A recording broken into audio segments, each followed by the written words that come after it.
Rajasthan top पर है, number 1 पर। नहीं, विकास और किसी और चीज की बात नहीं हो रही, दुष्कर्म की कहानियों की बात हो रही, किस्सों की बात हो रही, अपराधों की बात हो रही है। देखिए, आपके सामने जानकारी रख रहे हैं।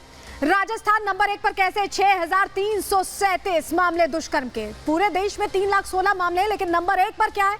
राजस्थान। उसके बाद मध्य प्रदेश है 2,947, उसके बाद उत्तर प्रदेश 2,845 और भी प्रदेश है, लेकिन राजस्थान नंबर 1 पर।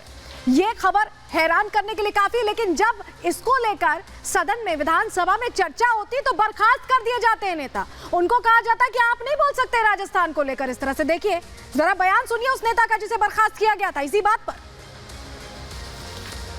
राजस्थान में मंत्री महोदय बैठिए, ये छगन सिंह बोल रहे हैं, आप जाना चाहिए। सच्चाई है कि हम महिलाओं की सुरक्षा में असफल हो गए और ये राजस्थान में जिस तरीके से अत्याचार बढ़े हैं महिलाओं के ऊपर, मणिपुर के बजाय हमें अपने गिरेबान में झांकना चाहिए।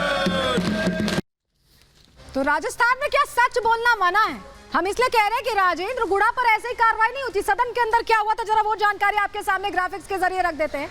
महिला अपराध पर राजस्थान टॉप पर है। हमने आपको दिखाया कैसे आंकड़ों के जरिए कैसे नंबर 1 पर राजस्थान है महिला अपराध को लेकर। वहीं इस मुद्दे को लेकर जब सवाल राजेंद्र गुड़ा ने पूछा, विधानसभा में आवाज उठाई, तो उनको बर्खास्त कर दिया गया, उनको हटा दिया गया। अपनी सरकार को उन्होंने खूब खरी सुनाई थी, खूब सवाल किए थे, खूब प्रश्न पूछे थे।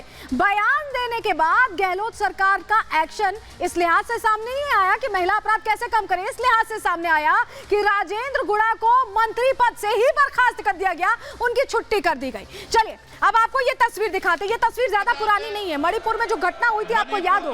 हम क्यों कह रहे थे कि सियासत का जो पूरा चरित्र है राज्य बदलने के साथ बदल जाता है। अविश्वास प्रस्ताव लाया गया, हंगामा हुआ, जोरदार हंगामा हुआ, किस तरह की स्थिति हुई थी। तो वही चेहरे जो खूब सवाल पूछते हैं दूसरे प्रदेश में ऐसी वारदात होने पर, वो अपनी प्रदेश की वारदात पर कैसे चुप्पी साध लेते हैं, क्यों मौन है? जरा देखिए और समझिए। सियासत का पूरा खेल है साहब, समझिए आप इसे। क्योंकि मणिपुर कांड पे INDIA ने जमकर सियासत की थी। वो दौर आप भूले नहीं होंगे, ऐसे ही तख्तियां लेकर पहुंचे थे, आपको याद होगा गांधी जी की प्रतिमा के नीचे तस्वीर हमने लगाई है। PM के जवाब को लेकर अविश्वास प्रस्ताव लाए थे, कहते थे कि चर्चा जरूरी है, बिल्कुल होनी चाहिए, बिल्कुल होनी चाहिए महिला अपराध पर चर्चा।